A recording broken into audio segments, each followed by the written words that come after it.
आंखें खुल जाती। और खुलने के बाद में और ऋषि कहने लग जाता, भाई मैंने ये सुना है राजा निषाद कि आपके राज में कोई भी दुखी नहीं रहता है। शेर और गाय एक घाट पानी पीते हैं आपके दरबार में आकर। और मैं यही सुनकर आपकी राजधानी में तपस्या तप करने आया था। हाँ चल रहे साहब। ओ दादा कितने चल रहे? बढ़िया, अच्छी बात। तो वो कहने लग जाते, भाई मैं ये सुनकर आपकी राजधानी में तपस्या तप करने आया था। आपने राजा होते हुए मेरी तपस्या भंग करवा दी। मैं आपको यही श्राप देता हूँ कि तुम यहाँ खड़े हो, यहाँ से तुम पेड़ रगड़े जाओ।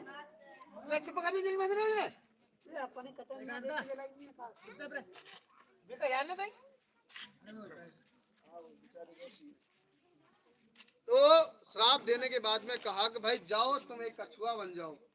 तो महाराजा निषद राज को कछुआ बनने से बाद में और कहीं कहीं आपका गोत कछुआ भी माना जाता है। यहाँ तो बोलते ना राजस्थान साइड में चले जाए तो कछुआ गोत माना जाओ। कश्यप निषाद बोलते हैं महात्मा, और कश्यप केवट बोलते, कभी कश्यप बोलते हैं कहीं, और कहीं उनको सीधे केवट बोलते साहब। तो कछुआ बनने के बाद में उस ऋषि से कहा कि भाई मेरा तो ये उपदेश नहीं था, मैं तो आपकी तपस्या भंग नहीं करना चाहता था। ये शेर या सिंह दिख रहा है, ये आपको खाने वाला था। इसी प्रकार से मैंने आपका तपस्या भंग हो गई और आपने मुझे श्राप देके अच्छा नहीं किया है। भैया जी निषाद केवल समाज को बाहर आए हो दादा। कल पहुंचा दे, कल पहुंचा दे, टेंशन मत लो। जाकर ना सुबह आऊंगा दादा, फिर काम काम है। हाँ तो यहाँ कर रहा हूँ, कल करूँगा वहाँ पे। तो माँ महाराजा निषद कहने लग जाते, भाई मेरा उद्धार होने का कारण बताइए, मैं उद्धार कैसे होगा।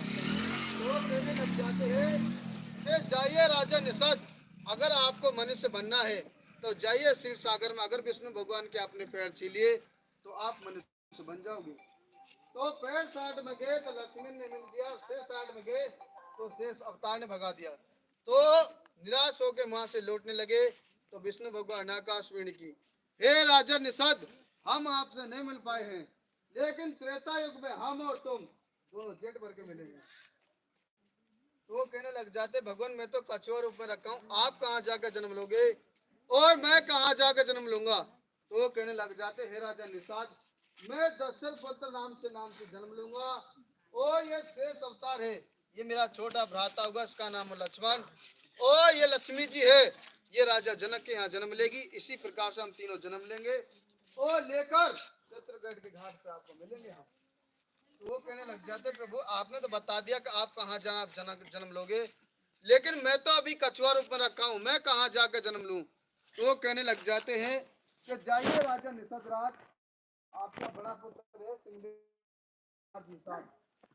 काटने का प्रयास काट के और काट की नाव बनाई, नाव बनाकर और चित्रकूट के घाट पर डाल दी। डालने के बाद में वही राजा चित्रकेतु एक दिन कहने लग जाते हैं कि ठाड़ी भीग रही नदियन में, के ठाड़ी भीग रही नदियन में निषादन के स्वामी लगाइयो पार। निषादन के स्वामी कौन होते हैं? अपने विष्णु भगवान।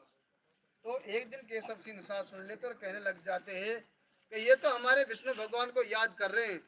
तो वो कहने लग जाते हैं कि एक रात मेरे झोरे डट जा, एक रात मेरे झोरे डट जा, सुबह लगा दूंगा पार। सुबह श्री राम जी आएंगे, आपका भी उद्धार होगा, मैं तुम्हारे कारण से मिल भी लूंगा। तो सुबह श्री राम जी आए, आने के बाद में कहा कि भाई केशव सिंह निषाद हमें पार उतार दो। तो उन्होंने कहा कि भाई प्रभु मैं आपको पार उतार दूंगा, लेकिन जो आपके पीछे दो खड़े हैं इनको पार मैं कता भी नहीं उतारूंगा। वो कहने लग जाते, भाई इनको पार क्यों नहीं उतारना चाहते। तो वो कहने लग जाते, वही बात याद कर लो क्षीर सागर वाली, मैंने 18 साल तक लगातार चक्कर लगाए थे, इन्होंने मुझे पैर नहीं छीने दी, यहाँ मैंने इनको पार नहीं उतारूंगा। तो वो कहने लग जाते हैं केशव सिंह निषाद, आप जानते हो कि मैंने किस कारण से जन्म लिया है। तो कहने लग जाते, प्रभु मैं सब कुछ जानता हूँ। कि क्या जानता हूँ कि मांगी नाव न केवट लाना, नाव न केवट लाना, सुनो प्रभु तुम्हारा मरम हम सब जानो। प्रभु तुम्हारा मरम मैं सब कुछ जानता हूँ, तुम दोनों किस प्रकार से जन्म लिया है। तो वो कहने लग जाते, जानते हो